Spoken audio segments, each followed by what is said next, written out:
ప్రస్తుతం వీళ్ళ పాలన పరిస్థితి చూస్తే తెలంగాణ రాష్ట్రంలో వీళ్ళు ఎక్కువ రోజులు నడవలేరనిపిస్తుంది. వీళ్ళు కొత్తగా ఏమీ చేయట్లేదు. ఏదైతే కాలేజీలకి స్కూళ్ళకి ఫీజు రీఎంబర్స్మెంట్ కింద 10,000 కోట్ల రూపాయలు ప్రభుత్వం దగ్గర నుంచి శాంక్షన్ చేయాలనో అవి కాలేజీలకి స్కూళ్ళకి వీళ్ళు ఇవ్వలేదు. వీళ్ళు ఇవ్వకపోతే చాలామంది కాలేజీలలో స్కూళ్ళలో విద్యార్థులకు బయటికి పంపించేసి ఎగ్జామ్ కూడా రాయనివ్వలే.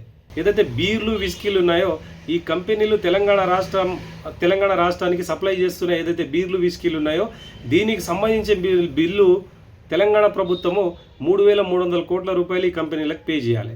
ఈ కంపెనీలకు ఇప్పుడు డిసెంబర్ వరకు పే చేయకపోతే మేము ఆ సప్లై ఆపేస్తామని చెప్తున్నారు. ఒకవేళ సప్లై ఆపేస్తే తెలంగాణ రాష్ట్రం నడిచేది కేవలం మద్యం మీద. ఒకవేళ ఆ సప్లై ఆగిపోయిన తర్వాత తెలంగాణ రాష్ట్ర పరిస్థితి అస్తవ్యస్తం అయిపోతాయి. పెద్ద పెద్ద గొడవలే జరుగుతాయి. పటాన్ చెరువు దగ్గర సిగాచి ఇండస్ట్రీలో ఫైర్ యాక్సిడెంట్లో 46 మంది చనిపోయారు. రియాక్టర్ పేలి 46 మంది చనిపోతే రేవంత్ రెడ్డి గారే స్వయంగా అక్కడికి వెళ్ళి ఆ కంపెనీతో మేము మాట్లాడినాం, చనిపోయిన కుటుంబాలకి మేము ₹1,00,00,000 ఎక్స్గ్రేసియా ఇస్తాము ఒక్కో కుటుంబానికి అన్నారు. కానీ కొన్ని రోజులు గడిచిపోయిన తర్వాత 4-5 నెలల తర్వాత వీళ్ళేం పట్టించుకుంటలేరని చెప్పేసి ప్రభుత్వమే ప్రజల్ని, చనిపోయిన వాళ్ళ కుటుంబాలని మోసం చేసింది. కేవలం 25 లక్షల రూపాయలు మాత్రమే ఇచ్చింది.